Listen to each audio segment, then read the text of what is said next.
இன்றைக்கி நான் வடகறி தான் செய்ய போகிறேன். வடகறி செய்கிறதுக்காக நான் கடலப்பருப்பு ஒரு அழாக்கு ஊற வச்சுருந்தேன். 3 மணி நேரம் ஊற வச்சுருந்தேன். அரைக்கும்போது அதில் பூண்டு 8 பல், இஞ்சி 2 இன்ச்சு அளவுக்கு, 3 பச்சை மிளகா, 1 டீஸ்பூன் சோம்பு, உப்பு போட்டு வதக்கி மாவு அரைச்சி அதில் ஒரு வெங்காயம் பொடியை நறுக்கி போட்டிருக்கேன். கருவேப்பிலை, கொத்தமல்லி கொஞ்சம் போட்டிருக்கேன். 2 டீஸ்பூன் மாவை மட்டும் தண்ணி ஊற்றி நைஸாக அரைச்சி எடுத்து வச்சுருக்கேன். இது எதுக்குன்னா நம்ம வடகறி திக்காக ஒரு கன்சிஸ்டன்சி வரும், அதுக்காக தான். இப்போ மசாலா பொருளில் பட்டை 4 துண்டு, கல்பாசி 2 துண்டு, ஏலக்காய் 1, சோம்பு 1 டீஸ்பூன், லவங்கம் 2 எடுத்து வச்சுருக்கேன். இப்போ ஒரு வாணலியை அடுப்பில் வச்சுக்கலாம். அதில் 3 கரண்டி எண்ணெய் ஊற்றிருக்கேன். எண்ணெய் காஞ்சதும் கடுகு 1/4 டீஸ்பூன் போட்டிருக்கேன். கடுகு பொரிஞ்சதும் நம்ம எடுத்து வச்ச மசாலா பொருட்களை அதில் போட்டுக்கலாம். சோம்பெல்லாம் பொரிஞ்சு வந்ததும் 4 வெங்காயம் நீல வாக்கில் நறுக்கி வச்சுருந்தேன், அதை நான் போட்டுக்கிறேன்.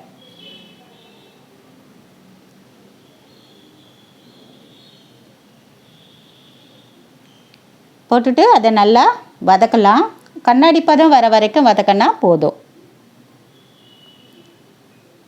நம்ம அதுக்குள்ளே மாவு அரைச்சி வச்சுருந்தோம் இல்லையா, அதை நல்லா பிசைஞ்சு வடையாக தட்டி எடுத்துக்கலாம்.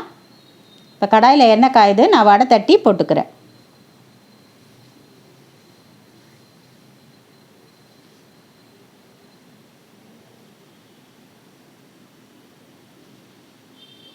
இப்போ வெங்காயம் பாதி அளவுக்கு வதங்கிடுச்சு.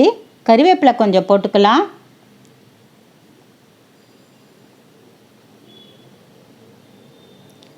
வடை நல்லா ஃபுல்லாக வேகணும்னு இல்லை, ஒரு அரைக்கு மேலே ஒரு 3/4 பதம் வெந்ததும் நம்ம வடையை எடுத்துடலாம். இப்போ வெங்காயம் வதங்கிடுச்சு. இஞ்சி பூண்டு விழுது 1 டீஸ்பூன் அளவுக்கு போட்டுக்கலாம்.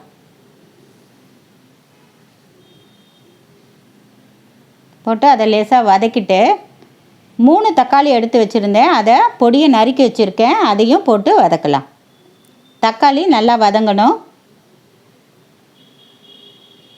தக்காளி வதங்கிறதுக்காக நான் ஒரு 1/2 டீஸ்பூன் உப்பு போட்டிருக்கேன்.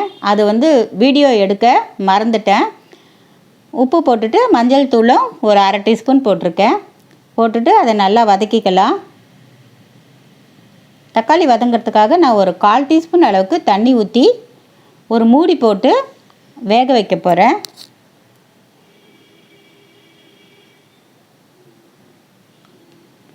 இப்போ நல்லா வதங்கி வந்துடுச்சு. வெங்காயம் தக்காளி நல்லா வதங்கிடுச்சு.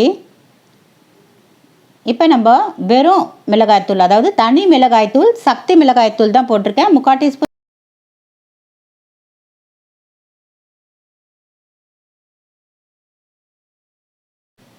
அது சின்ன டீஸ்பூன், அதனால் கோபுரமாக அள்ளி போட்டிருக்கேன். அது 1/2 டீஸ்பூன் அளவுக்கு வரும். சக்தி மட்டன் மசாலாவில் ஒரு 1/2 டீஸ்பூன் அளவுக்கு போட்டிருக்கேன். அது நல்லா ஃப்ளேவராக இருக்கும் வடகறி, அதனால் அது கொஞ்சம் நான் சேர்த்துக்கிறேன். அதை நல்லா வதக்கிட்டு அந்த கடைசியாக கொஞ்சோண்டு மாவு அரைச்சி வச்சுருந்தோம் இல்லையா, அதை கலக்கி ஊற்றிக்கிறேன். ஊற்றிட்டு நல்லா கலந்து விட்டுட்டு ஒரு 3 டம்ளர் அளவுக்கு தண்ணி ஊற்றிக்கிறேன். அது நல்லா கொதிக்கட்டும். நம்ம அதுக்குள்ளே சுட்டு வச்ச வடையை நல்லா நைஸாக பொடியை கையாலேயே அதை தூளாக்கி வச்சுக்கலாம். இப்போ எல்லாத்தையும் பொடிச்சு வச்சுட்டேன். இப்போ நல்லா கொதிக்குது.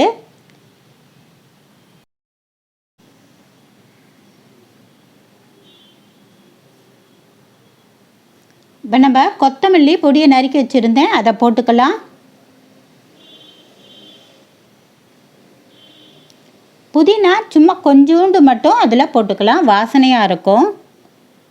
போட்டுட்டு நல்லா கலந்து விட்டுக்கலாம். கலந்து விட்டுட்டு பொடிச்சு வச்சுருந்த வடையை அதில் சேர்த்துக்கலாம்.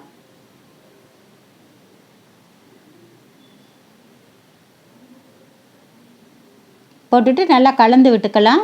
கொதிக்கட்டும். உப்பு மட்டும் நம்ம டேஸ்ட் பார்க்கலாம். ஏற்கனவே 1/2 டீஸ்பூன் நான் போட்டிருக்கேன் தக்காளி வதங்கும்போது. இப்போ கொஞ்சம் டேஸ்ட் பார்க்கலாம். ஏன்னா வடையிலையும் நம்ம உப்பு போட்டு தான் நம்ம அரைச்சிருக்கோம். கொஞ்சம் கம்மியாக இருக்குது, அதனால் 1/4 டீஸ்பூன் அளவுக்கு உப்பு போட்டுக்கிறேன். போட்டுட்டு நல்லா கலந்து விட்டுட்டு மூடி போட்டு நல்லா ஒரு கொதிக்கட்டும். நம்ம இறக்கிடலாம். இந்த கன்சிஸ்டன்சியில் நம்ம இறக்கினாலே ஆறுனதும் அது திக்காயிடும்.